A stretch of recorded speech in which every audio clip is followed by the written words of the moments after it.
Hello' everyone, এইফালে জলফাই boil কৰিলোঁ, পৰহি বইল কৰিলোঁ, কালি ৰ'দত দিলোঁ দিনটো। আজি অলপ বতৰটো অলপ ধেমেকা কৰি আছিলে, তেও দি থৈ দিছিলোঁ। আৰু এতিয়া আচাৰ বনাম বুলি ভাবিছোঁ, নহ'লে বতৰটো যিহে দেখিছোঁ কাইলৈ যদি বৰষুণ দি দিয়ে এইখিনি বেয়াই হৈ থাকিব। সেইকাৰণে অলপ তেল দি ভৰাই থওঁ বুলি ভাবিছোঁ। এতিয়া মছলাটো ৰেডি কৰি লওঁ ব'লক।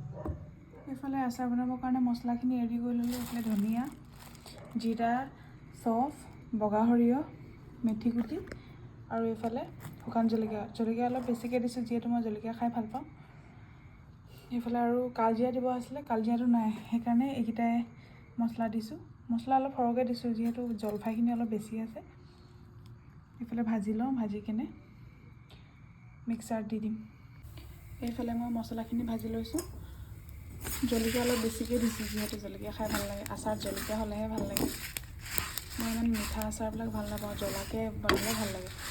এইফালে জলকীয়া অলপ বেছিকৈ দিছোঁ। মছলাখিনি ভাজি লওঁ, বেছি নাভাজোঁ, অলপ ভাজি পেলাই মই মছলাখিনি দি ল'লোঁ। তেল অলপ দিম, তেল অলপো দি লৈছোঁ। এইফালে মছলাখিনি লাগিবৰ কাৰণে অলপ লৰাই দিছোঁ। এনেকৈ বেছি তেল দিয়া নাই, মই অলপ তেল দিছোঁ, 1 কাপ তেল দিছোঁ। এনেকৈ 2-3 দিনমান এনেকৈ ৰ'দলৈ থ'ম।